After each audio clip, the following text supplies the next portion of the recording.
6 horas e 7 minutos, já estamos ao vivo com o Manhã no Ar aqui pela TV A Crítica para Manaus, região metropolitana e todo o interior do nosso estado, viu? Estamos ao vivo também pela rádio, pela FM O Dia, pela 93.1 e desde já agradecendo a companhia dos nossos ouvintes, dos ouvintes que estavam com a gente desde lá do FM O Dia Notícias e agora no Manhã no Ar também. A gente veio para a TV, mas continuamos juntos aqui pela rádio. Nós estamos juntos também pela internet, viu? Pelo aplicativo, a Crítica Play, que você baixa gratuitamente aí no seu celular, smartphone, tablet.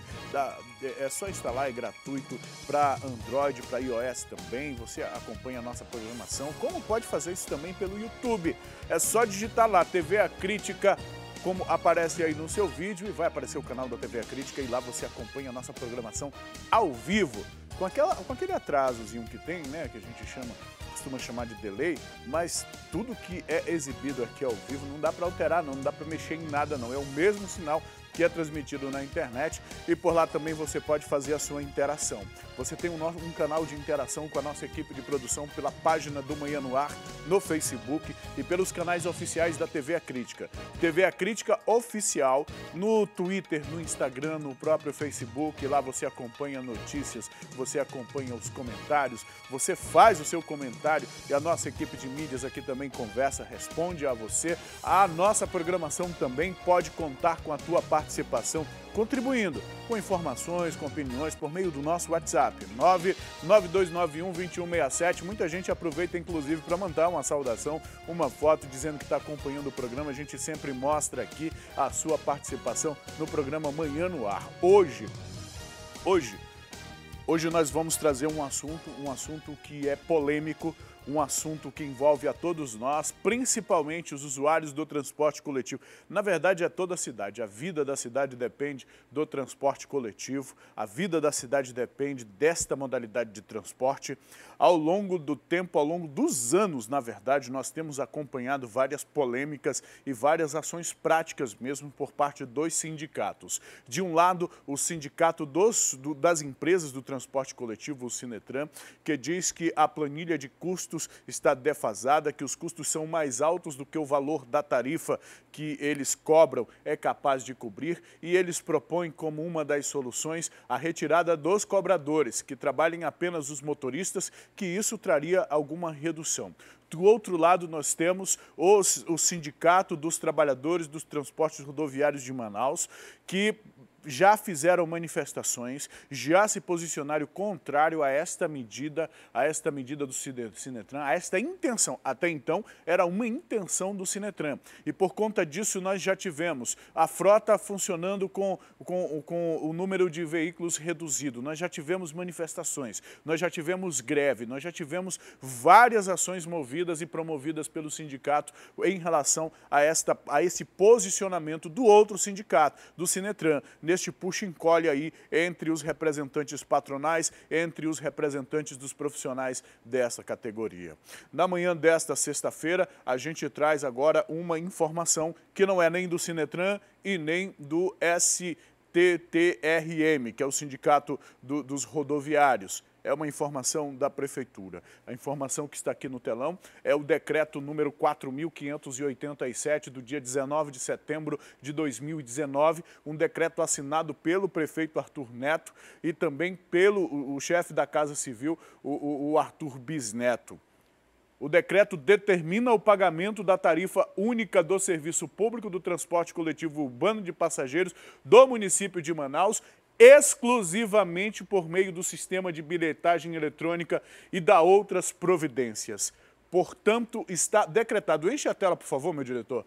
Caio, enche a tela aí. Olha, aquele primeiro parágrafo lá é do que trata este decreto publicado no Diário Oficial do município. O decreto é de ontem, mas a publicação é de hoje, né, meu diretor?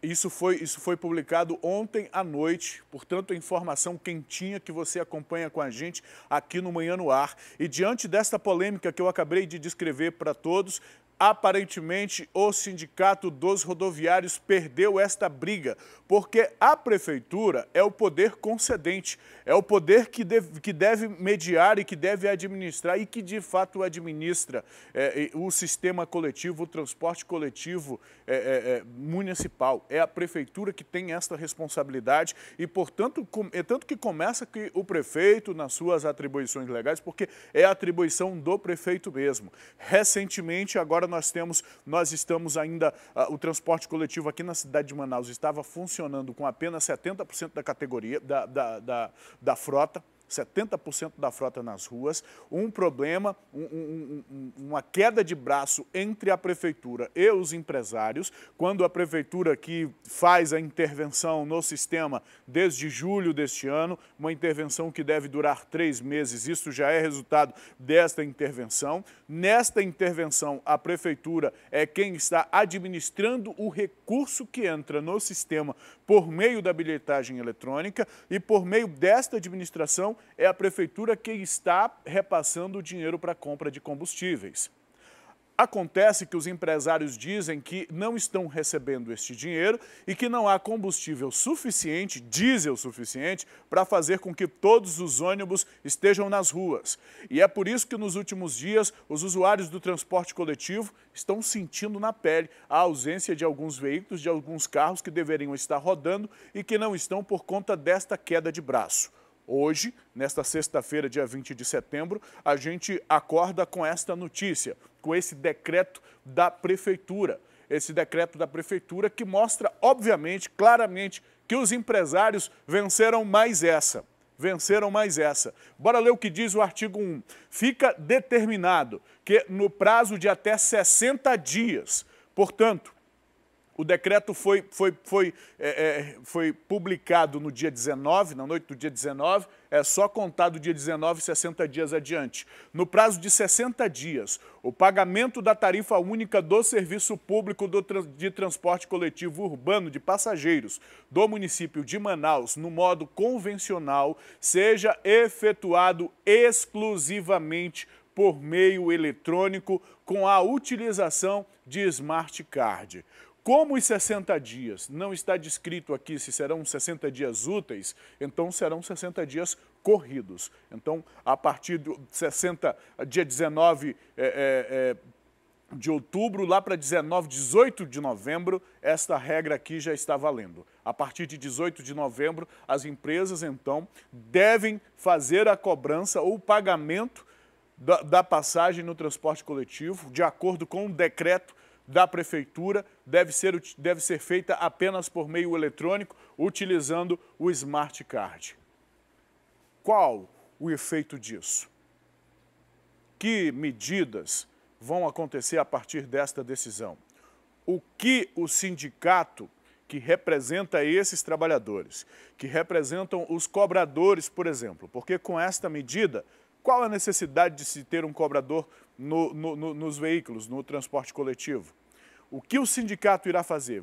Como o sindicato vai se manifestar? Nós teremos paralisações, nós teremos novas manifestações, nós teremos greve na cidade de Manaus? Isso a gente ainda não sabe. Mas ainda ao longo da nossa programação, nós vamos trazer mais informações sobre este decreto, vamos trazer também mais reações, vamos procurar aqui ouvir os representantes dos sindicatos, ouvir também a Prefeitura. A nossa produção já está tentando contato com os representantes da Prefeitura, já entrou em contato com representantes do Sindicato dos Rodoviários e a gente traz essas informações para você aqui, porque informação que interessa a todo mundo, que interessa a todos os usuários do transporte coletivo.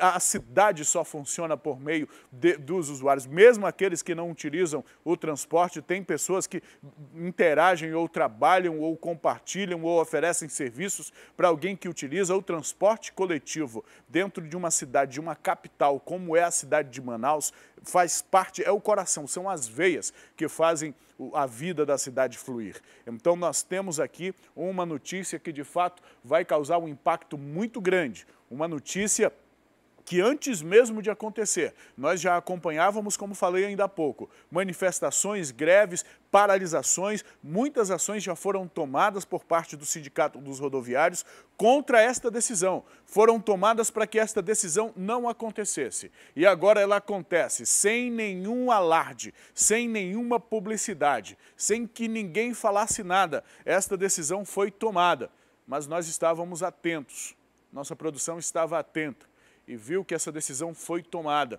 E agora a gente vai acompanhar o desenrolar dos fatos e saber como é que essas coisas... Como é, meu diretor? Olha, e exatamente o que eu estou dizendo, nenhum aviso prévio, nenhuma publicidade, nada, ninguém disse uma palavra. O que a gente tem acompanhado, sim, o que temos acompanhado é a intervenção desde o mês de julho. A intervenção financeira que ocorre por parte da Prefeitura no sistema do transporte coletivo. Intervenção financeira significa o quê? Que a Prefeitura assumiu a gestão financeira do sistema. Já que o sistema apresenta problemas, a Prefeitura foi lá e disse, não, deixa eu trazer aqui a responsabilidade para mim. O resultado desta intervenção são ações práticas, porque se há uma intervenção, obviamente, é porque algo de prático será feito a partir dos problemas detectados. O que nós entendemos, então, já que durante esta intervenção, nós já estamos, se começou em julho, agosto, setembro, essa intervenção deve estar quase no fim, o último mês de intervenção. O que nós entendemos, então, é que esta medida, este decreto assinado pelo prefeito, já é uma ação prática, já é um resultado desta intervenção. Já é um resultado desta intervenção. Pode ser que a intenção de não aumentar o valor da tarifa tenha chegado a isso.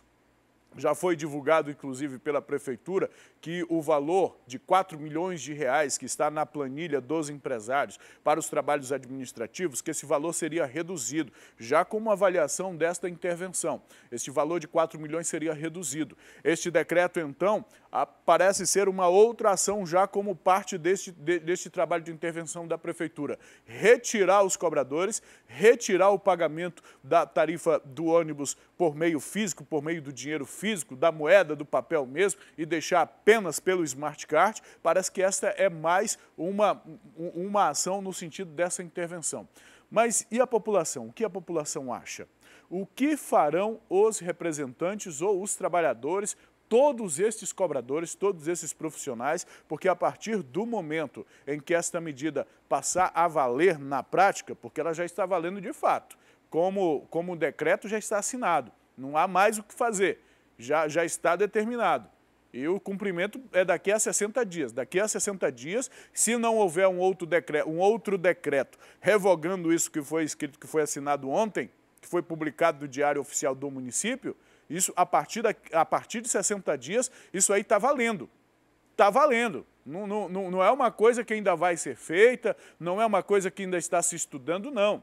A decisão foi tomada sem publicidade, foi tomada diretamente, sem que ninguém fosse avisado, sem que ninguém fosse... Estão avisados a partir de agora. Os cobradores, por exemplo, os profissionais que trabalham nos ônibus do transporte coletivo, recebendo ali o valor, passando o troco, ajudando os motoristas nesse sentido, esses profissionais estão aí com 60 dias contados para continuarem atuando. Porque depois que o decreto passar a vigorar, a partir de 60 dias, é o prazo que as empresas do transporte coletivo têm para se adequar. A partir do momento que isso passar a vigorar, não haverá mais necessidade de se ter um cobrador dentro dos ônibus. Não haverá necessidade. O pagamento será feito pelo Smart Card, é só passar lá no leitor eletrônico e pronto. Passar a roleta e está tudo valendo, está tudo certo. Está tudo certo. A partir daí, os cobradores estarão desempregados. É isso que esse decreto, este é um dos resultados deste decreto. As empresas terão, sim, menos custo, menos despesa. Essa redução na despesa das empresas pode fazer com que a tarifa, o valor da tarifa permaneça como está. Talvez esta seja a intenção da Prefeitura. A gente está tentando o contato com representantes da Prefeitura e desde já eu já coloco aqui a nossa produção à disposição para que a gente escute a Prefeitura, para que um representante se pronuncie, pode ser por meio de nota, não tem problema não. não tem problema não. Mas o decreto é absolutamente claro. E daqui a pouco a gente vai trazer todos os detalhes deste decreto. Está tudo aí, o que tinha que ser decidido está aí. A decisão tomada e as considerações para as quais ou pelas quais esta decisão foi tomada estão no decreto. Daqui a pouco a gente vai trazer os detalhes para você. Então não há muito mais o que se dizer por parte da Prefeitura. Se isso foi o resultado de uma negociação entre a Prefeitura e o Sinetran, a gente não sabe. Se a Prefeitura se reuniu com os representantes, com o Sinetran, com os representantes da empresa, se houve uma negociação, se houve um acerto, não foi dado publicidade. A gente não sabia que esta medida estava sendo tomada, estava sendo pensada e que já seria decidida. Ninguém sabia. Todos foram pegos de surpresa. Todos foram pegos de surpresa, menos o Sindicato dos Rodoviários, porque eles já se posicionavam, eles já se manifestavam, eles já faziam greves, eles já faziam paralisações, se manifestando contra este movimento, se manifestando contra a possibilidade desta decisão, uma decisão que sempre foi perseguida pelo sindicato ou pelos representantes das empresas. Uma decisão que as empresas sempre quiseram tomar e o Sindicato dos Rodoviários se posicionou contra, mas que agora a Prefeitura decide de forma definitiva. É definitiva esta decisão. O decreto já foi assinado e publicado. Na data do dia 19 de setembro, portanto ontem, passa a vigorar esse decreto que torna a cobrança da passagem no transporte coletivo aqui em Manaus. O pagamento deverá ser feito apenas por meio eletrônico, utilizando o Smart Card. Qual o resultado, qual o efeito disso? A opinião do cidadão. Será que o cidadão está preparado para utilizar o sistema apenas por meio do cartão eletrônico? Qual é a porcentagem de cidadãos amazonenses ou manauaras que utilizam o transporte coletivo e que têm o cartão para fazer este pagamento? Os postos para recarga deste cartão é suficiente para atender a população? São respostas que a gente vai procurar, são respostas que a gente vai atrás, que a gente vai saber se isso de fato vai atender a população, se esse prazo de 60 dias será suficiente. E principalmente, meus amigos, o que vai acontecer com o sistema? Como cobradores, como sindicato dos rodoviários vai se manifestar, vai se posicionar diante desta decisão? Porque a decisão está tomada. Será por meio da justiça? Vão entrar na justiça para tentar revogar a decisão da Prefeitura? Mesmo sendo atribuição exclusiva, específica e legal do prefeito de Manaus tomar essa decisão, assim como tomou, ele tem autonomia para tomar essa decisão, porque de fato depende dele. A gestão do transporte coletivo é de responsabilidade da Prefeitura.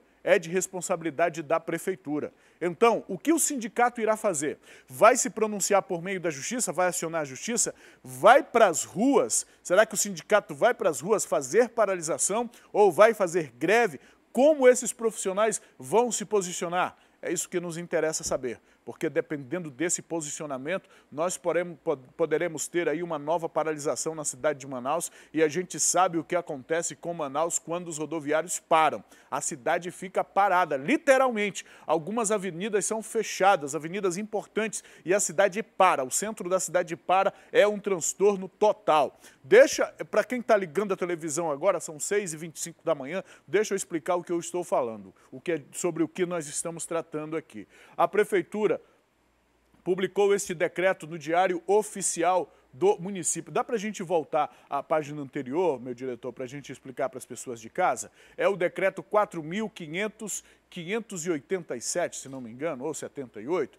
Esse decreto está aqui, olha, 587 é o número do decreto do dia 19 de setembro de 2019. O decreto determina o pagamento da tarifa única do Serviço Público de Transporte Coletivo Urbano de Passageiros do município de Manaus. Exclusivamente será feito por meio do sistema de bilhetagem eletrônica. e dar outras providências. É sobre isso que trata este decreto, sobre o pagamento da bilhetagem, que agora passará a ser apenas por meio eletrônico. Agora vai para a próxima página, por favor, para a gente ler o artigo 1º deste decreto da Prefeitura, decreto assinado pelo prefeito de Manaus, Arthur Vigílio Neto, e também pelo chefe da Casa Civil, que é o Arthur Vigílio do Carmo Ribeiro Bisneto. Ambos, os dois Arthurs, assinaram este documento. Fica decretado, no artigo 1º, fica decretado que no prazo de até 60 dias, o pagamento da tarifa única do Serviço Público de Transporte Coletivo Urbano de passageiros do município de Manaus no modo convencional será efetuado exclusivamente por meio eletrônico com a utilização de Smart Card. Isso aqui é informação pública. Qualquer pessoa, né, meu diretor?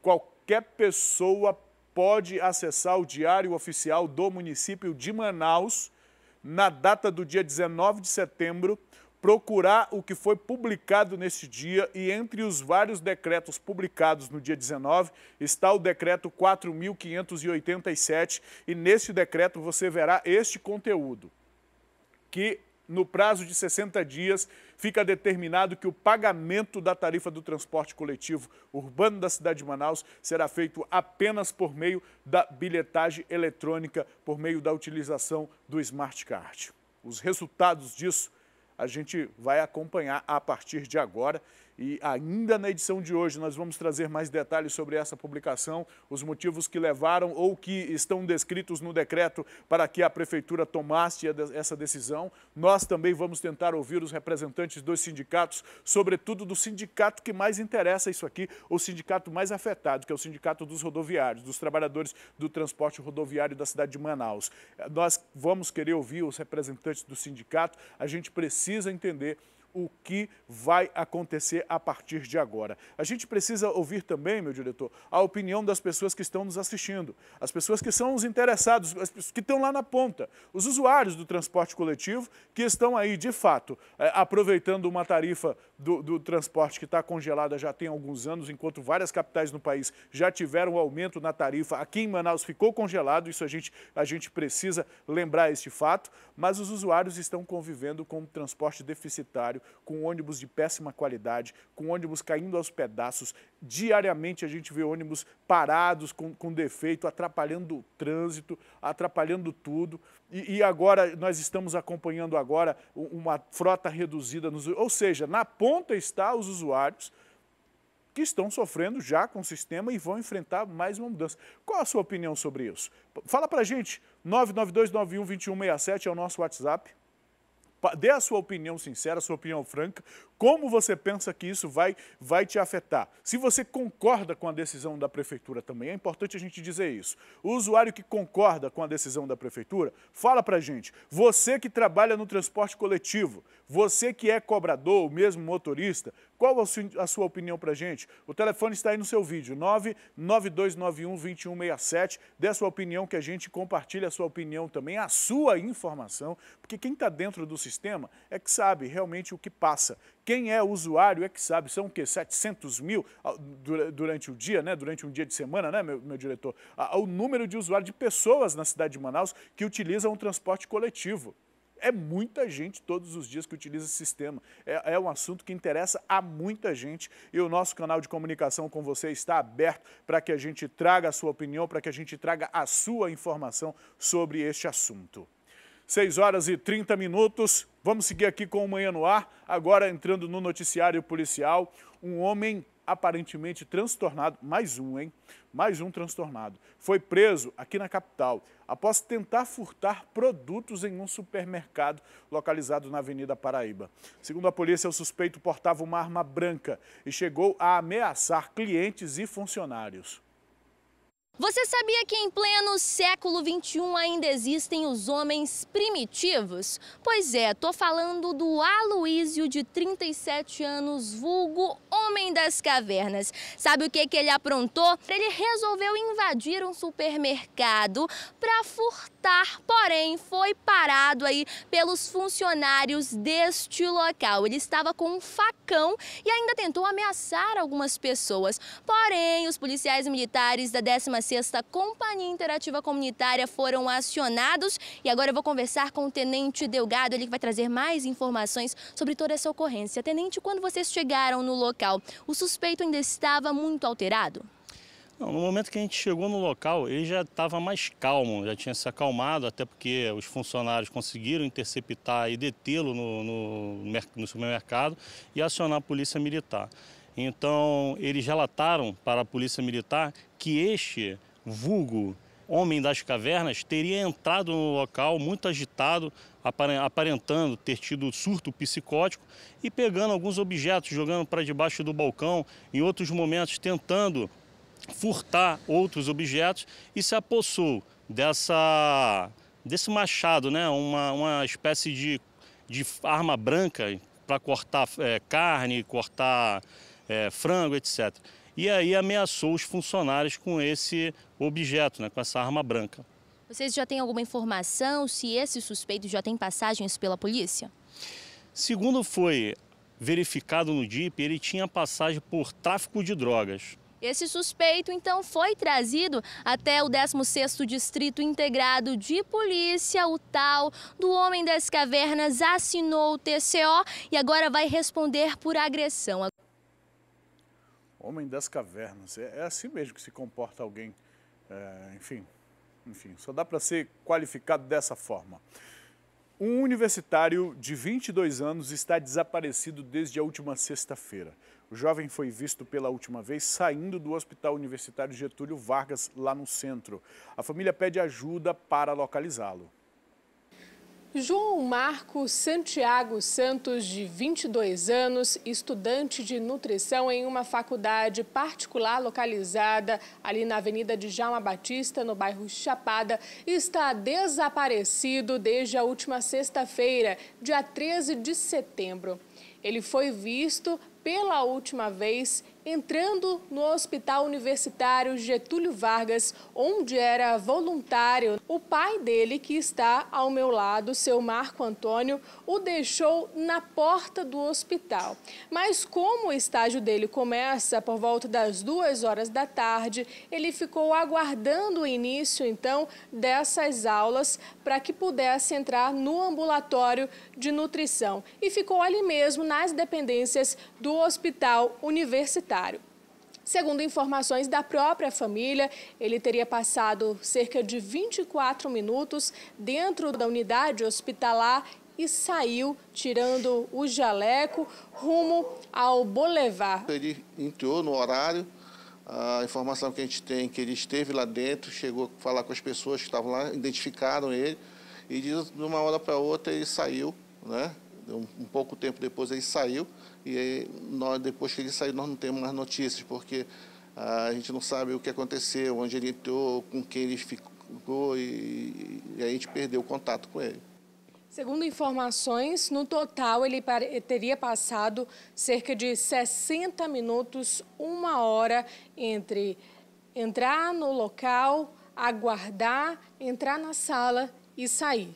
Exatamente, exatamente. Só que a gente não consegue precisar, depois que ele saiu do ambulatório, que ele foi de volta para o hall do hospital, quanto tempo ainda ele ficou lá. A gente não tem essa informação porque a gente não consegue ver, a gente não tem imagem de lá. E é isso que dificulta a gente a ter qualquer tipo de informação mais contundente. Então, no momento que vocês perceberam que alguma coisa estava errada, tentaram procurar a polícia, Foram, inclusive, ao 19º Distrito Integrado de Polícia para registrar um boletim de ocorrência, mas foram informados que precisavam aguardar 24 horas para formalizar realmente o desaparecimento. Foi aí que vocês procuraram outras vias, outra instituição que acabou registrando, então, esse desaparecimento, onde iniciaram as investigações através de um departamento específico que está em contato com a família. A gente está em contato, sim. Eles têm dado suporte para a gente, informações. Tanto é que quando o corpo chegou no IML, foi eles que passaram para a gente a informação para a gente ir fazer o reconhecimento. E, de uma certa maneira, nos ajuda, né? Porque a gente não conhece isso, não sabe fazer isso. E a gente precisa de orientação do como proceder nessa hora. A gente está perdido. O corpo não está em estado de decomposição e pelo período... Bem avançado. É muito avançado e pelo tempo, que é de sexta para terça-feira, não era suficiente para ficar naquele estado. Mas, de qualquer maneira, a gente não sabe o que pode ter acontecido, nós coletamos a amostra para fazer exame de DNA, para a gente tirar qualquer dúvida, né, do que é.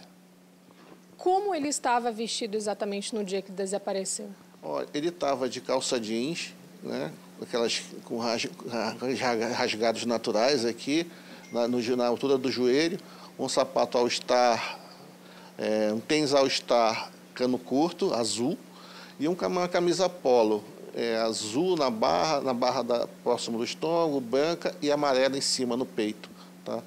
E estava com uma mochila da Oakley. Ele tem uma característica específica, que são algumas tatuagens. Fala para quem está em casa poder falar se viram ele passando. Ele tem uma tatuagem no braço, onde tem 4 cruzes aqui em cima, a face de Cristo, Nossa Senhora, e os nomes da família dele em japonês, na parte de dentro do braço.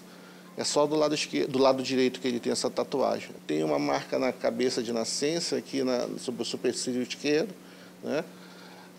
Mas é isso. Não tem uma descrição. O mais marcante, no caso, é a tatuagem. De que forma as pessoas podem ajudar para que passem alguma informação concreta para a família? Tem o telefone 99108 4250. Liga para esse número, qualquer tipo de informação para a gente é muito bem-vindo. Mantém esses telefones na tela aí, por favor. Olha, para você que está em casa, está acompanhando essa reportagem, coloca a imagem, tem a foto do rapaz, aquele trecho, Vanusa, da reportagem, que ele aparece, o senhor fez a descrição da roupa que ele está usando, mas a imagem dá especificamente a forma como ele estava vestido. Eu penso que é a melhor imagem para a gente divulgar neste momento. Aí na tela estão os telefones que você pode entrar em contato. Primeiro com a polícia, por meio do número 181 e 190. E também com a família, olha, 988 18 31 47. Tem um outro número também, que é o 99434 9423. Esses são os telefones que você pode entrar em contato com a família. Aí, olha, essa é a imagem do rapaz, como ele estava vestido a última vez em que foi visto. Se você viu esse rapaz, se você sabe onde ele está, se você tem qualquer informação, entre em contato com a família ou com a polícia, que vai ajudar muito. E vamos se solidarizar com este momento, é sempre uma hora de muito desespero para a família. 6h38, a criatividade dos criminosos não tem limite quando o assunto é se dar bem, viu? A proprietária de um estabelecimento comercial na Avenida Torquato Tapajós foi vítima de um trio. Os homens se passaram por fiscais e convenceram a mulher a pagar propina para não ter o serviço de água supostamente cortado. Dono de estabelecimento comercial, atenção! Essa matéria é um alerta para você e para os seus funcionários. O estabelecimento comercial, que fica aqui na Avenida Torquato Tapajós, estava fechado. A proprietária estava dentro do local esperando o horário de começar o funcionamento. Foi quando um homem chegou em uma motocicleta. Um dos vídeos, feito pelas câmeras de segurança do local, mostra o momento da chegada desse suspeito. Ele desce da motocicleta, parece ser um funcionário da empresa Águas de Manaus. Ele se aproxima da grade do estabelecimento e chama por alguém. A proprietária, é claro, vai ver do que se trata. De repente, esse funcionário fala para ela que ela precisa acompanhá-lo para fazer a retirada do contador, porque foi detectado algum tipo de problema. A partir daí, a mulher começa a desconfiar. Sozinha dentro do local e com medo, ela nega o pedido e diz que não tem a chave para abrir o contador. É quando o funcionário chama um outro parceiro, um outro comparsa, que também aparece com a farda da empresa Águas de Manaus e, inclusive, utilizando um crachá, segundo informações dessa proprietária. Neste trecho do vídeo, é possível ver quando os dois conversam com a proprietária do local. É claro, nós não vamos identificá-la a pedido dela, porque ela teme represálias por parte desses suspeitos. Quando os criminosos viram que não ia ter acordo, ele realmente disse para a proprietária deste estabelecimento comercial que iria precisar cortar o fornecimento de água dela e queria chamar um outro fiscal para resolver o problema. É aí que entra o terceiro suspeito. Eles conversam, mas não chegam a nenhum acordo. A proprietária, bastante preocupada com o funcionamento do seu estabelecimento comercial, acaba ficando desesperada, acreditando realmente que os três suspeitos iriam cortar o fornecimento de água. O local já estava próximo de abrir e isso fez com que a mulher tomasse uma medida desesperadora. Um dos fiscais, o terceiro suspeito, que entrou na roda de conversas, deu uma sugestão. Já que a senhora não pode nos acompanhar até o contador, pague uma merenda. O problema é que essa merenda saiu bastante cara. O valor de aproximadamente R$500 que a proprietária do local teve que pagar para não ter o seu fornecimento de água cortado. Disseram que não podiam fazer nada, mas que eles teriam, mas que eu fosse na empresa, que eu conversasse e que eles viriam imediatamente religar. Disse, não, mas eu não posso ficar sem água. Foi quando eles disseram, né, que eu disse, não, eu não posso ficar sem água. E aí eles disseram, não, mas não, tem que chamar o nosso supervisor. Foi quando depois chegou um terceiro cidadão, né, também, ele só não estava com a farda, mas ele estava com crachá. E estava escrito o nome da pessoa, que eu não lembro, Júnior, disso eu lembro bem, né? E aí ele foi e disse, olha, vamos fazer o seguinte, para a senhora não ficar sem a sua água, a senhora vai lá resolver, nós vamos, só dê só uma merenda para a gente. E eu, não podendo ficar, resolvi dar essa merenda. A vítima só percebeu que se tratava de um golpe no momento em que os três suspeitos saíram da frente do estabelecimento comercial para irem embora. Ela então registrou o caso, fez um boletim de ocorrência no Distrito Integrado de Polícia mais próximo. Esse caso agora vai ser investigado para tentar identificar esses três homens que se passaram por funcionários da empresa Águas de Manaus. Mas quando eles saíram, eu prestei atenção que eles estavam todos de moto e que não tinha nenhuma identificação essas motos. Foi quando eu fiz o levantamento, né? Peguei os dados da moto, que não, esse dono dessa moto não era Júnior, né? E verificamos que realmente eu tinha caído no conto do vigário. Em nota, a Águas de Manaus informou que os homens do vídeo não são funcionários da empresa. A cliente não possui débito e o órgão também não realiza ações de corte em véspera de feriado. A concessionária reforçou ainda que seus colaboradores de campo estão sempre uniformizados, com crachá e utilizam veículos identificados com a logomarca da empresa. É importante a gente ficar atento a essas informações que a empresa Águas de Manaus passa. E, de fato, todos os funcionários da empresa estão uniformizados quando estão nas ruas fazendo qualquer tipo de serviço ou prestando qualquer tipo de informação ou de esclarecimento. Além da informação visual por meio da farda, tem o crachá também e são informações que o usuário pode confirmar ligando para a central. Em casos como este, eu tenho alguns colegas maldosos, tem muita gente maldosa que diz assim, não, mas a pessoa foi besta. né? A pessoa foi besta, não prestou atenção. Meus amigos, o cabra não escolhe a vítima aleatoriamente, não. Ele já sabia que essa mulher estava lá, ele já tinha prestado atenção da impossibilidade dela, talvez até do medo de sair, acompanhá-los para ver o registro lá como eles queriam que ela fizesse. E aí a gente não pode, em forma alguma, culpabilizar a vítima por conta da atuação de quem realmente é culpado. Caio, põe em tela cheia, por favor, essas imagens. Quem é o culpado nessa história? São os criminosos. Eles têm habilidade suficiente para estar nas portas vendendo algum tipo de produto. Eles poderiam estar aí oferecendo algum tipo de produto ou serviço, mas não.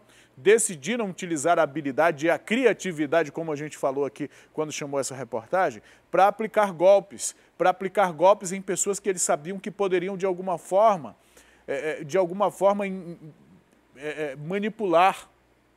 E vejam que ela deu a merenda deles até como uma forma de se proteger, para eles saírem de lá logo. E a gente está fazendo a nossa parte inclusive que ela fez depois de registrar a ocorrência e de divulgar o caso. Nós estamos aqui divulgando a imagem destes homens. Se eles baterem a porta de você, ou do seu comércio, ou da sua casa, se passando por funcionário, atenda no primeiro momento. E aqui, peça para alguém ligar para a polícia e chame a polícia. Chame a polícia porque são criminosos. Esta imagem está mostrando um crime. Eles estão extorquindo, eu nem sei, diretor, qual é o termo correto, né? Mas estão aplicando um golpe, isso é correto dizer. Eles estão aplicando um golpe, se passando por funcionário da empresa que é concessionária do serviço de abastecimento de água na cidade de Manaus, se passando por funcionários para fazer cobranças indevidas. Os funcionários da Águas de Manaus não fazem cobrança em dinheiro na casa ou de estabelecimento de ninguém. Os pagamentos são feitos via banco. São todos registrados desta forma. Ninguém recebe dinheiro na mão em relação a contas de águas, a multas, a qualquer outro tipo de irregularidade que qualquer suposto fiscal possa identificar ou possa dizer que está acontecendo.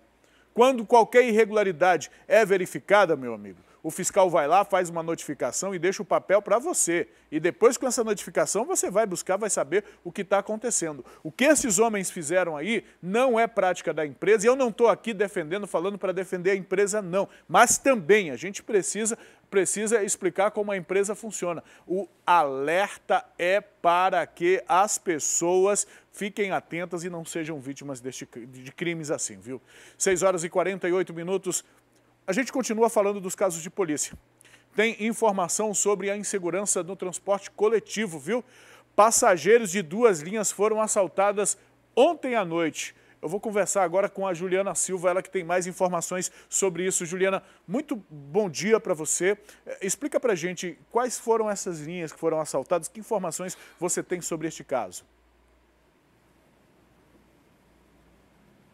Bom dia para você, Emanuel. Bom dia para você que nos ouve, que nos assiste aqui no Manhã no Ar. Como você disse, Emanuel, foram 2 linhas de ônibus assaltadas ontem, nessa quinta-feira. Foi a 440 e também a 055. A 440 foi lá no bairro Mutirão, na zona norte de Manaus. Um suspeito, ele entrou no ônibus, sentou atrás do motorista e então, minutos depois, anunciou o assalto. Ele saiu levando toda a quantia, toda a renda que o ônibus tinha feito durante todo o percurso. Já na linha 055, os passageiros eles ficaram muito assustados porque 2 suspeitos entraram munidos com uma faca e uma arma para assaltar todos eles. Eles se infiltraram entre as pessoas, entraram no ônibus, anunciaram um assalto, eles conseguiram embarcar no ônibus, eles anunciaram o assalto ali perto do Hospital Delfina Aziz. Os 2 casos, né, de assalto da linha 440 e também 055 foram encaminhados para o 6º Distrito Integrado de Polícia. Emanuel, temos também uma ocorrência no interior, né, aqui do Amazonas.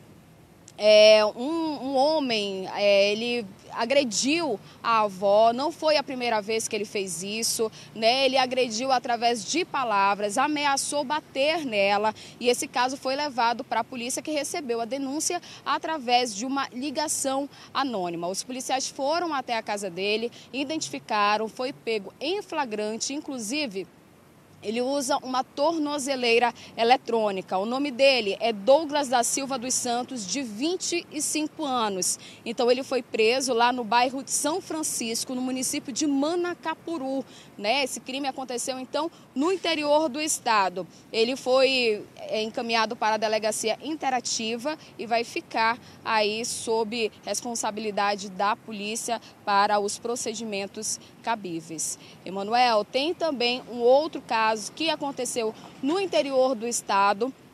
Dessa vez a Polícia Civil de Iranduba prendeu um casal, que é Evanda Campos Vieira, de 57 anos, e o companheiro dela também, Océlio Azevedo Vieira, de 61 anos. O que eles fizeram? As prisões ocorreram na residência do casal e eles vão ser julgados pelo crime de estupro. Eles que moram na comunidade de Iranópolis, no quilômetro 3 da rodovia estadual da AM070. De acordo com o delegado ali de Iranduba, eles estão sendo acusados de abuso sexualmente de familiares da Evanda. Foram crianças que foram abusadas, crianças entre as idades de 5, 8 e 9 anos, e inclusive também crianças ali da redondeza, da vizinhança da Evanda, que inclusive a Evanda sabia de todos esses crimes cometidos pelo então companheiro dela. Como é que ele fazia tudo isso? Ele tinha uma banca e oferecia bombons para essas crianças. Então ele se aproximava das crianças, oferecia os bombons, né, fazia aquela troca e aliciava as menores.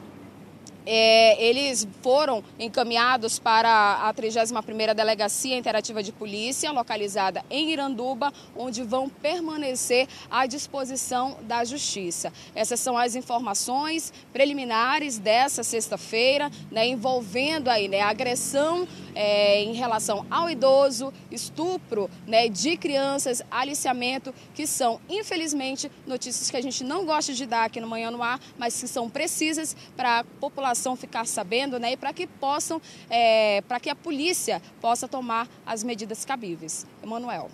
Eu particularmente, Juliana, fiquei muito indignado com essa prisão aí do casal, da Evanda e do Océlio. O abuso dessas primeiras crianças que você citou, de 5, 8 e 9 anos, aconteceu há cerca de 20 anos, e depois a suspeita de que ele tenha abusado de uma outra geração de crianças da mesma família, e o que deixa a gente mais indignado é saber que a mulher tinha conhecimento disso e foi conivente com tudo isso, o fato de ele se aproveitar de ser comerciante para acabar coagindo essas crianças, manipulando essas crianças, enfim, mas foram descobertos e presos.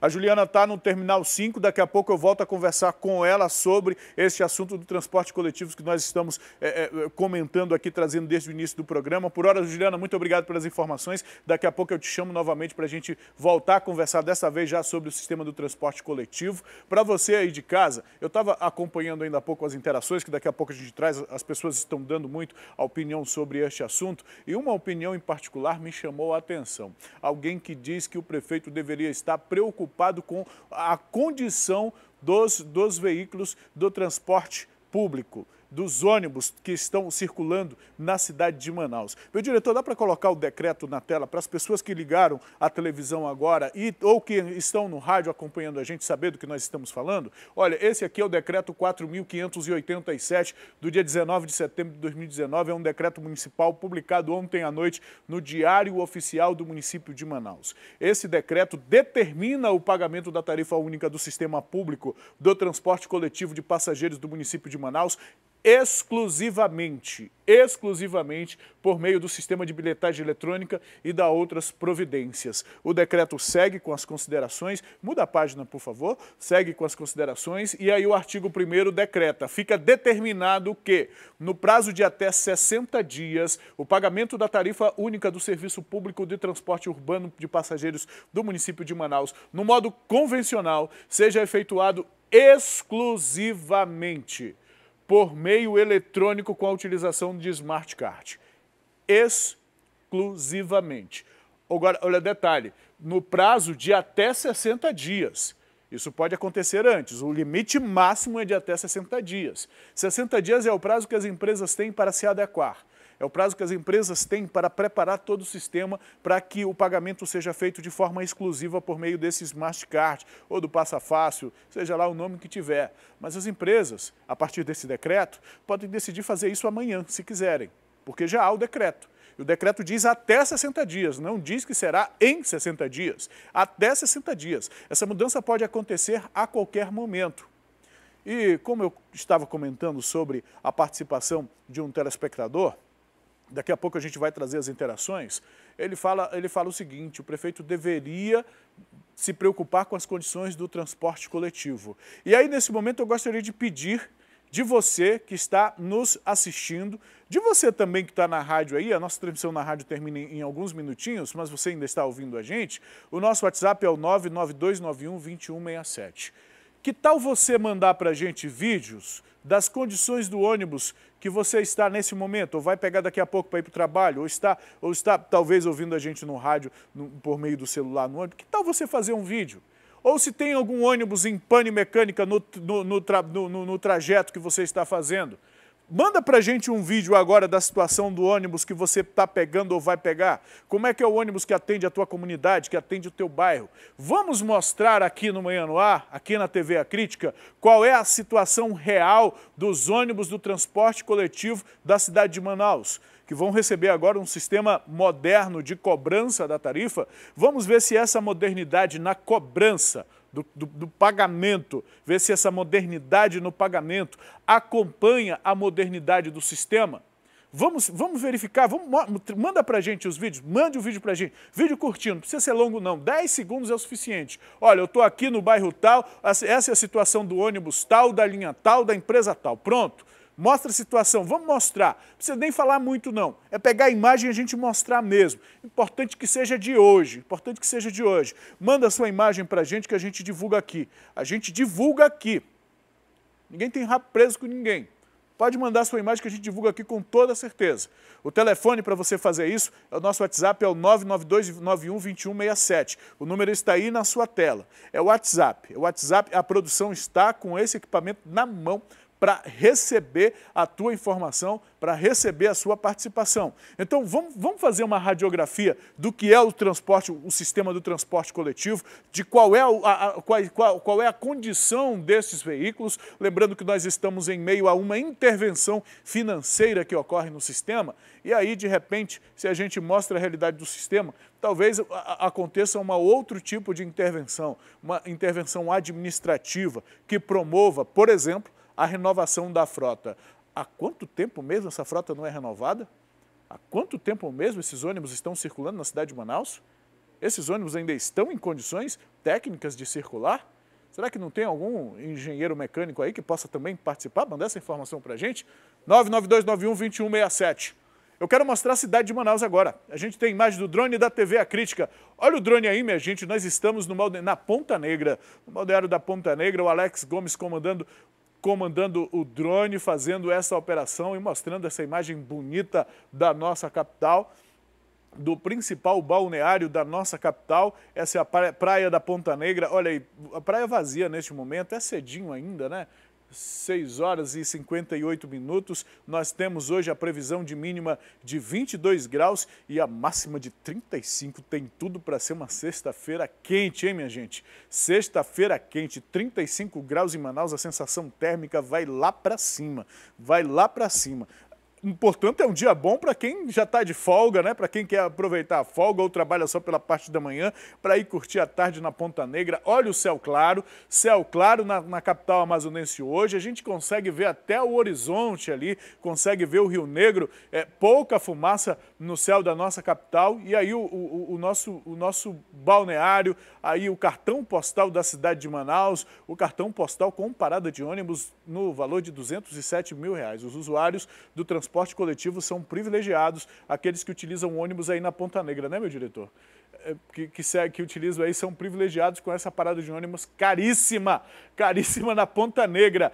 Muito obrigado, Alex, pelas imagens. Daqui a pouco o Alex participa com a gente aqui mostrando o trânsito em uma outra área da cidade. Com essa informação e com essa imagem, a gente encerra nesse momento a nossa participação na rádio, na FM O Dia, desejando a todos os nossos ouvintes um excelente fim de semana e na segunda-feira a gente volta na rádio a partir das 6 da manhã. Na rádio é de segunda a sexta, de 6 às 7. Aqui na TV, não. Aqui na TV é de segunda a sábado, viu? Portanto, a gente segue aqui na TV até às 8h30 da manhã. Nós temos muitos assuntos ainda a tratar com todos vocês, mas na rádio já encerrou, viu? A gente segue. Amanhã tem Manhã no Ar também, o especial de sábado, com o nosso Café no Ar de todo sábado. Começa às 6h30 no sábado. A gente vai estar por aqui e você segue com a gente, viu? Agora, olha só essa história curiosa. Após uma denúncia anônima, uma jovem de 18 anos que se passava por estudante foi presa lá no bairro Praça 14 com uma quantidade de drogas dentro da bolsa. No momento da prisão, ela estava usando o uniforme de uma escola lá do bairro. Os policiais da Ronda Ostensiva Cândido Mariano receberam uma denúncia anônima informando que uma mulher estaria com entorpecentes dentro da sua bolsa na rua Jonatas Pedrosa, no bairro Praça 14 de Janeiro, zona sul da capital.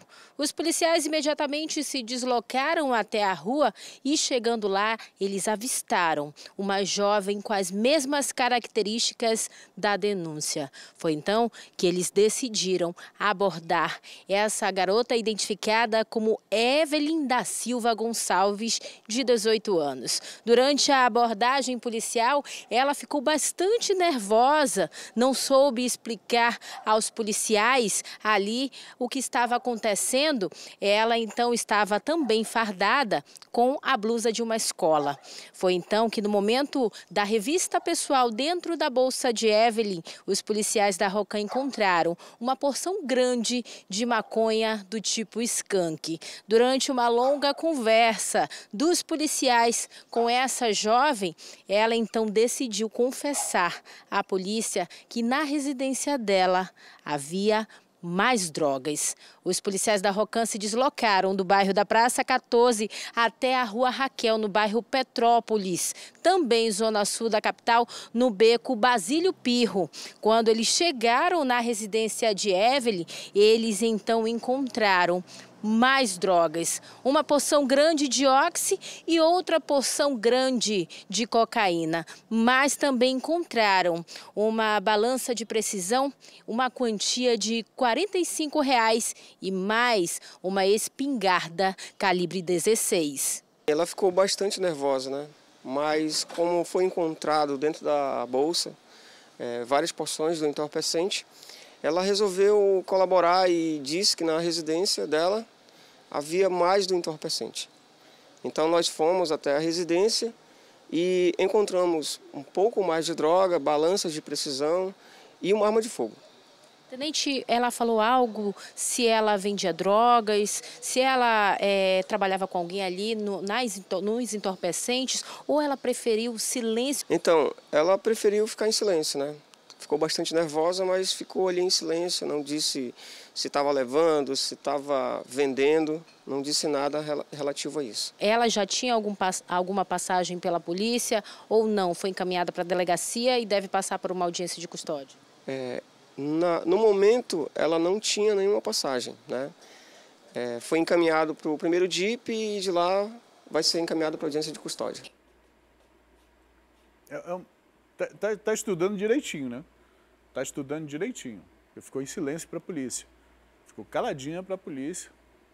Acabou entregando as outras coisas ali, mas não disse de onde veio.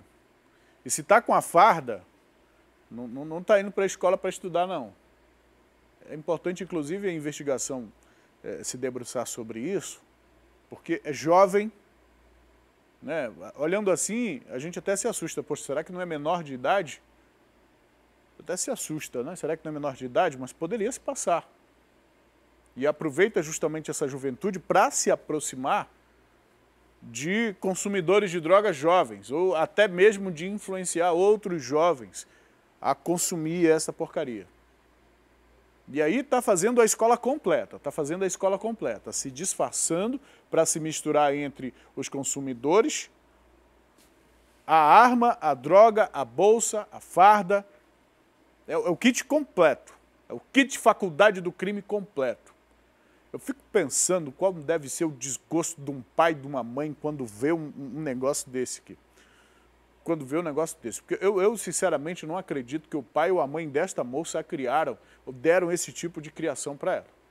Eu sinceramente não acredito que ela recebeu esse tipo de incentivo dentro de casa, ou recebeu esse modelo, esses exemplos dentro de casa. Isso é muita coisa que se aprende na rua, com as amizades. E não é porque você é jovem, não é porque você é adolescente, ou porque não é por causa disso que você não vai ter que julgar suas amizades. Muito pelo contrário. Você é responsável pelas amizades que faz. E muitas vezes é um relacionamento, é um namorado, é um envolvimento que leva a mulher ou a jovem a se meter numa situação dessa, numa confusão como essa, a aprender um negócio desse aqui. É algo que deixa a gente, sei lá, né, vamos pensar o quê do futuro dessa juventude. Lá no bairro Petrópolis, uma igreja evangélica foi alvo de um furto durante a madrugada. A ação foi flagrada por uma câmera de vigilância. Essas imagens que você está acompanhando aí, põe em tela cheia, por favor. Nas imagens é possível ver o homem caminhando até o local. Tem um veículo também que dá suporte à fuga desse suspeito. Essa é a história de bandidos que não respeitam mais nem o templo sagrado. O alvo dessa vez foi essa igreja evangélica que fica aqui no bairro Petrópolis, na zona sul de Manaus. O crime foi registrado na madrugada, por volta das 3h30. 3 bandidos que provavelmente já estavam monitorando essa congregação e em um momento oportuno eles colocaram o plano em prática. Os suspeitos ainda não foram identificados, mas as câmeras de segurança de uma residência registraram o momento que eles chegaram aqui na comunidade. Nas imagens é possível perceber um carro vermelho passando aqui na frente da igreja. Um dos suspeitos acabou desembarcando e esse criminoso já sabia muito bem o que fazer. Esse assaltante se aproximou dessa porta de blindex e acabou arrombando com uma chave de fenda. Depois que ele teve acesso à igreja, ele se direcionou, começou a caminhar justamente até o altar. Lá ele analisou todos os materiais, conseguiu levar a mesa de som, o amplificador, um microfone sem fio e até o violão. Não satisfeito, esse bandido bastante audacioso ainda tentou levar essa caixa de som. Ele retirou dali, ainda não se sabe como, mas ele estava com um único objetivo: levar tudo.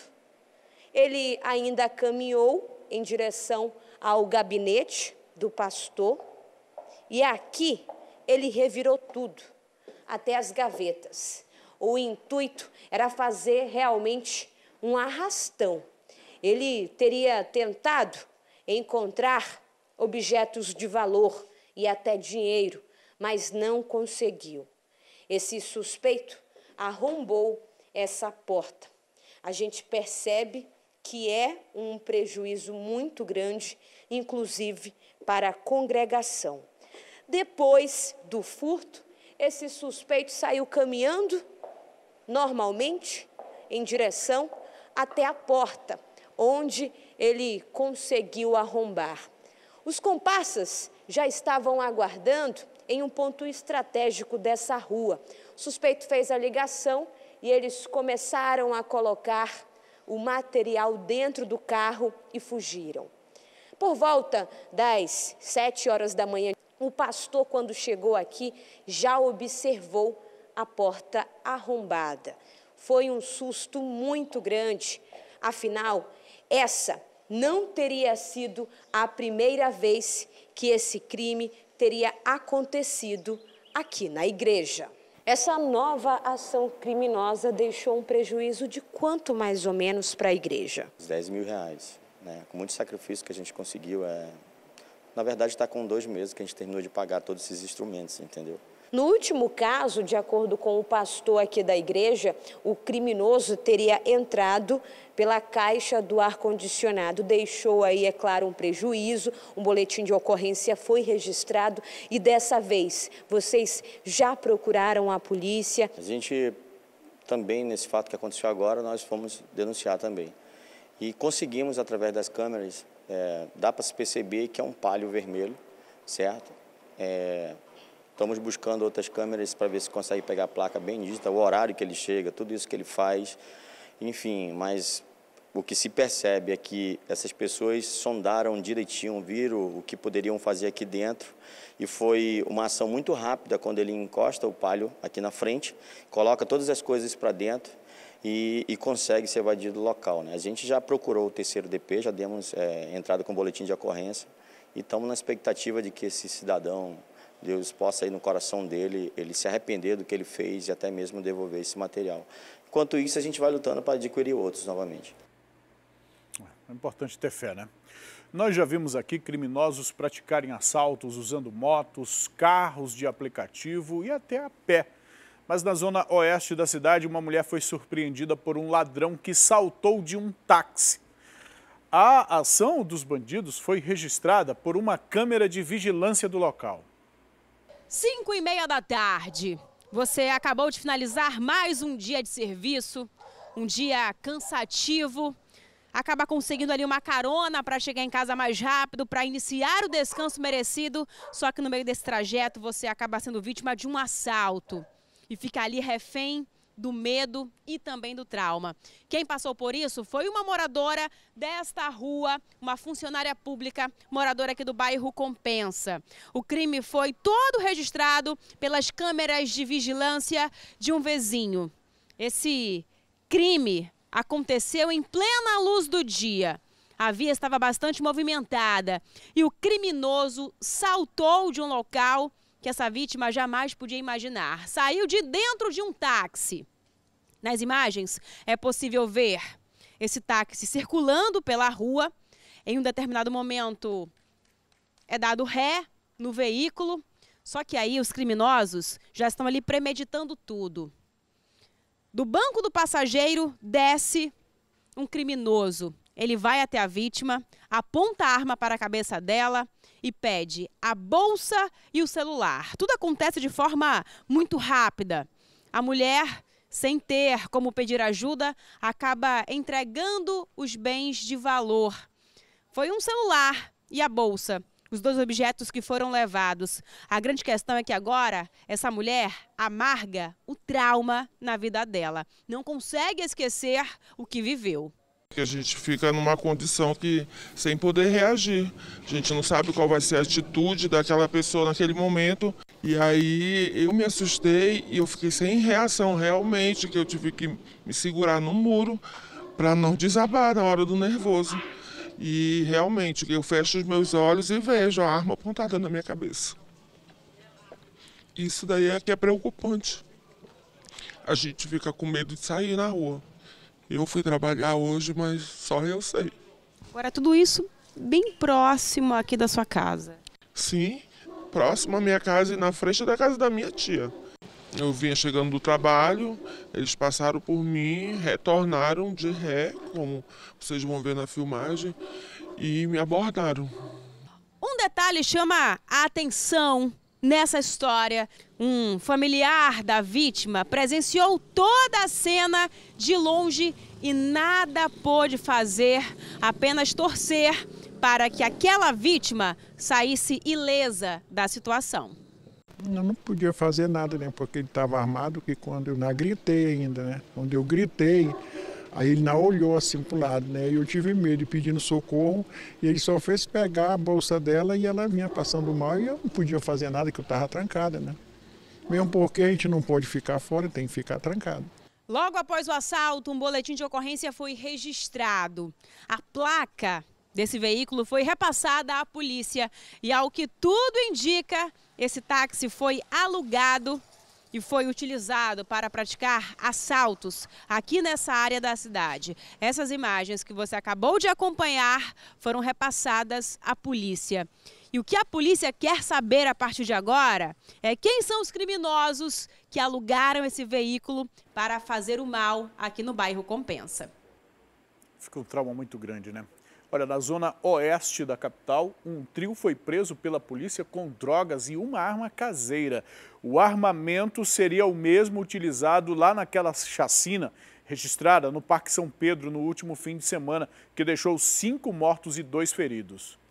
Após a chacina que foi registrada no último domingo no bairro Parque São Pedro, aqui na zona oeste da cidade, onde 5 pessoas foram assassinadas e 2 ficaram feridas, o Comando-Geral da Polícia Militar ordenou uma operação nessa região da cidade, na tentativa de localizar os autores desse crime. Os policiais da 20ª Companhia Interativa Comunitária estavam fazendo um monitoramento dessa área quando localizaram 3 suspeitos em um hip-hop no finalzinho da rua Juruti, que fica no bairro Parque São Pedro.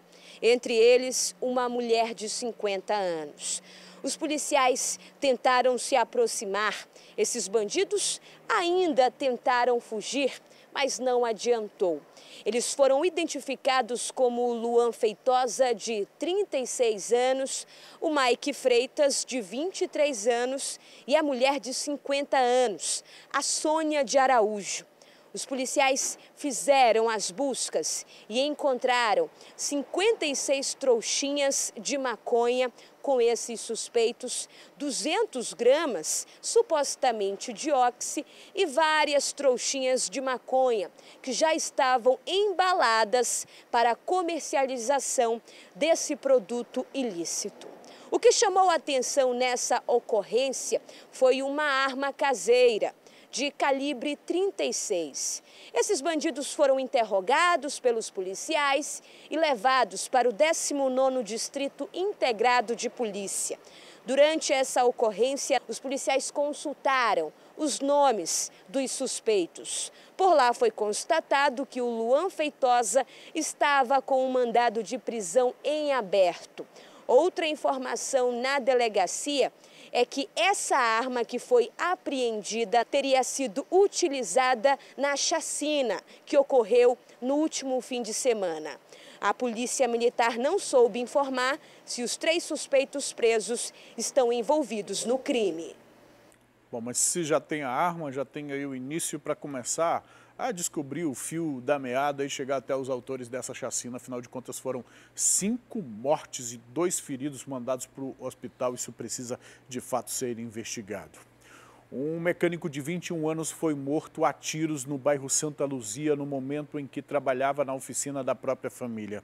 A vítima ainda tentou fugir dos suspeitos, que tiveram toda a ação registrada em vídeo. Na verdade, o vídeo foi registrado pelos próprios criminosos. Esse vídeo aí, dá para a gente exibir esse vídeo com áudio, meu diretor, por favor? Vamos colocar, a partir daí, libera o áudio, por favor.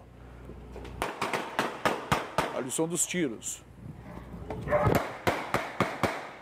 Matou 2 atiradores e lá naquele ponto foi onde eles mataram essa vítima. Foi lá onde eles mataram esta vítima. Quando o vídeo estiver sendo executado, eu vou pedir para dar um pause no vídeo. Aí, pausa, por favor, para a imagem. Olha, os 2 atiradores estão em pé, a vítima está no chão, na frente daquele carro que está parado, exatamente na frente daquele carro onde ela foi executada com pelo menos 8 tiros, alguns dos quais na cabeça. Agora vejam que esta imagem não é um flagrante feito pela comunidade.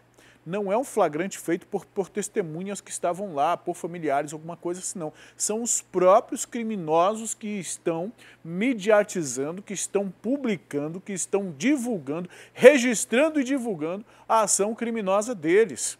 A ação criminosa deles. Inclusive constituindo prova contra eles mesmos. Porque a partir destas imagens a polícia com certeza será capaz de identificá-los. Eles mesmos estão filmando. Quer ver? Continua a imagem, por favor. Dá play. Solta o play da imagem. Olha, vão entrar no veículo da fuga. Entraram no veículo da fuga, o cara botou o celular para dentro. Essa censura no áudio é porque eles estão chamando palavrão, justamente depois de ter matado o rapaz. Os familiares afirmam, ele não tinha envolvimento com o mundo do crime. Eu mesmo estive lá. Vários familiares disseram isso. Ele não tinha envolvimento com o mundo do crime, pelo contrário, era um trabalhador. Vamos acompanhar a reportagem. O homicídio abalou moradores e familiares que residem aqui na rua Professor Carlos Mesquita, no bairro Santa Luzia, na zona sul da cidade. A vítima foi executada na frente deste veículo. De acordo com o trabalho da perícia, foram pelo menos 8 tiros, 2 dos quais atingiram a cabeça de Ítalo aqui no local. Os familiares afirmam que Ítalo era trabalhador e não tinha envolvimento com o crime ou com o tráfico de drogas. Ele nunca teve atividade criminosa, como você pode ver, ele estava trabalhando aqui na oficina da família, o cara é trabalhador. O que a gente está suspeitando é de ou terem confundido ele com o verdadeiro alvo, ou de terem, como ele tem amizades, pensar que ele era daquele movimento também, por amizades dele. A Polícia Civil esteve do local, inclusive o último veículo a sair daqui é da delegacia especializada, onde estão os agentes da delegacia especializada em homicídios e sequestros. Eles ouviram tanto familiares quanto testemunhas em relação ao que aconteceu aqui, a descrição do veículo, que pode ter sido um Gol branco utilizado, mas os policiais ainda vão confirmar isso, assim como também vão checar tanto os antecedentes da vítima quanto levantar para saber o que está por trás de mais este homicídio aqui na zona sul da cidade. Nós já levantamos algumas informações preliminares aqui no local, conversamos com algumas testemunhas, parentes, e a gente vai fazer algumas diligências saindo daqui do local também para tentar coletar o maior número de informações para tentar chegar à autoria e à motivação do crime, né? As imagens deste crime entram para a história recente dos atentados, dos acertos de contas, dos homicídios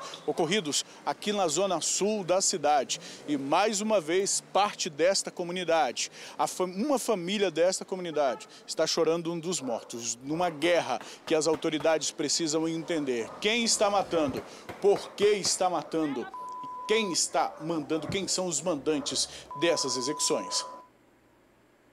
Imagina para a família, uma comoção total na rua lá, de familiares.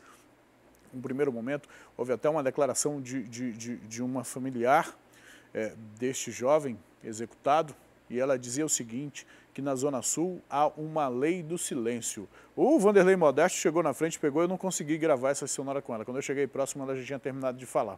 Mas essa senhora disse justamente isso.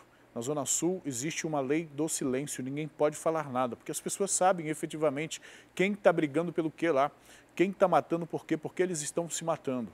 Agora a família foi unânime, é óbvio que a família num momento como este quer preservar a imagem, mas o que todo mundo disse, inclusive os vizinhos, falam que o rapaz era trabalhador.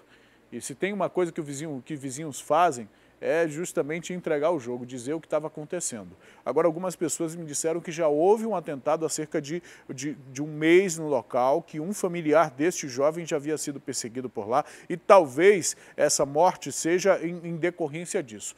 A polícia vai investigar e vai chegar até os responsáveis. Agora, meu diretor, eu queria ver as interações, a participação das pessoas em relação ao assunto que nós estamos abordando desde o início do programa. O decreto da prefeitura que torna obrigatório o pagamento da passagem de ônibus apenas e exclusivamente por meio eletrônico, por meio do Smart Card ou do Passa-Fase, o que seja, no prazo de até 60 dias. Essa cobrança pode passar a valer a qualquer momento, só depende agora das empresas se adequarem. E as pessoas estão dizendo, este é o decreto do qual estou falando, para você que ligou a televisão agora, que está acompanhando o Manhã no Ar agora. Decreto 4.587, do dia 19, publicado ontem à noite no Diário Oficial do município, que determina o pagamento da tarifa única do sistema do transporte coletivo do município de Manaus, exclusivamente por meio da bilhetagem eletrônica e das outras providências. Na próxima página a gente tem então o decreto, o que fica decretado no artigo 1º. A gente pode passar a página, por favor? A gente tem então, olha, fica determinado que é no prazo de até 60 dias. Até 60 dias as empresas têm para se adequarem, mas como é até, essa cobrança, essa determinação pode acontecer a partir de hoje, por exemplo, se as empresas quiserem. O pagamento da tarifa única do Serviço Público do Transporte Coletivo Urbano de Passageiros do município de Manaus no modo convencional, que este pagamento seja efetuado exclusivamente por meio eletrônico com a utilização do Smart Card. O que o nosso telespectador e ouvinte também, que no início do programa o pessoal da rádio participa com a gente. O que o nosso telespectador pensa sobre isso? Nós temos a Maiara da AM070 lá do Açutuba dizendo que é uma falta de respeito com os trabalhadores. Nós temos também aqui uma outra pessoa dizendo que é um absurdo, que do lugar do prefeito dar um jeito no problema dos ônibus velhos em pane praticamente todos os dias, ele resolve prejudicar os colaboradores. Nós temos ali embaixo alguém dizendo que é um absurdo, que o Arthur Vigílio pensa que é: povo manauara, vamos às ruas, valer nossa voz, vamos apoiar os cobradores dos coletivos, porque isso não afeta somente ele, mas nós usuários diretamente. Bom dia a todos. É a Vera, lá do Monte das Oliveiras, que está indignada. Nós temos uma outra pessoa aqui que não concorda e diz que é uma palhaçada, é a Aldemira do Nova Vitória. A Sônia também, que mora aqui há 22 anos, diz que esse decreto é um absurdo, porque além de muitos perderem o trabalho, ela questiona como fica quem chega do interior, quem vem a Manaus pela primeira vez e não sabe que existe esse decreto. E os turistas que vêm a Manaus, muitas pessoas vão sofrer constrangimento nos coletivos e as greves que iriam começar na cidade vai virar um verdadeiro caos, é o que essa pessoa aqui afirma. Como vai ser para quem mora no interior e usa bilhete eletrônico, a pessoa que só usa dinheiro, como ela vai pagar a passagem? Essa pessoa que mora em Manacapuru e diz que não tem o passa fácil, está questionando justamente isso. Bom dia, Galã, aqui no Mauazinho você pega um ônibus, só falta ficar surdo de tanto barulho, sem contar que não existe parada e nem sombra de poste. E não há parada a não ser, né? A não ser a sombra de poste, de fato. Quando a gente passa na rua, as pessoas estão enfileiradas assim atrás do poste para aproveitar a sombra. Parece chega a gente rir, né, da situação, rir da desgraça dos outros, né? Olha só. Aí aqui embaixo, a linha a qual eu utilizo é precária, sempre lotada e com tempo de espera em torno de 1 hora, 612 que a pessoa está dizendo. Todos conhecem, essa roda tanto que a cabeça dói. Meu desejo era ver o prefeito dando uma voltinha nesse coletivo. Lamentável, é o Fran Paz lá do Japim. Eu concordo que pague no cartão. Olha aqui alguém que é favorável a essa proposta. Em Curitiba esse sistema funciona, mas tem cobrador nos ônibus lá também. Está dizendo aqui que lá em Curitiba é o sistema eletrônico, mas tem cobrador. Aí diz que aqui em Manaus só tem ônibus velho caindo aos pedaços. Aí dá os exemplos, 619, 621, 093, 096 e só lata velha. Temos que tampar o ouvido de tanta zoada e tem que mudar essa linha global lata velha, como a pessoa aqui está se referindo a global. Bom, essa é a opinião do telespectador, do ouvinte. Eu peço que as pessoas mandem vídeo. A gente está só falando, o ônibus é isso, o ônibus é aquilo. Vamos mostrar. Pega o celular aí, filma, mostra pra gente aqui, pra gente mostrar aqui. Faz o flagrante. É importante a gente provar aquilo que a gente está falando. Se o ônibus aí da sua linha, da linha que você pega, está realmente assim, filma, vamos mostrar como ele está. Manda o vídeo para cá, 10 segundinhos no máximo, 7 segundos que seja, que dê para identificar a linha, que dê para identificar o problema, que a gente exibe aqui. E daqui a pouco a gente traz mais informações sobre isso, informações também com os nossos repórteres que estão na rua, com a Juliana, que está no Terminal 5, que vai trazer a repercussão desta medida, como o que está acontecendo, as informações sobre isso, daqui a pouquinho você acompanha aqui na TV A Crítica, depois do intervalo, hein?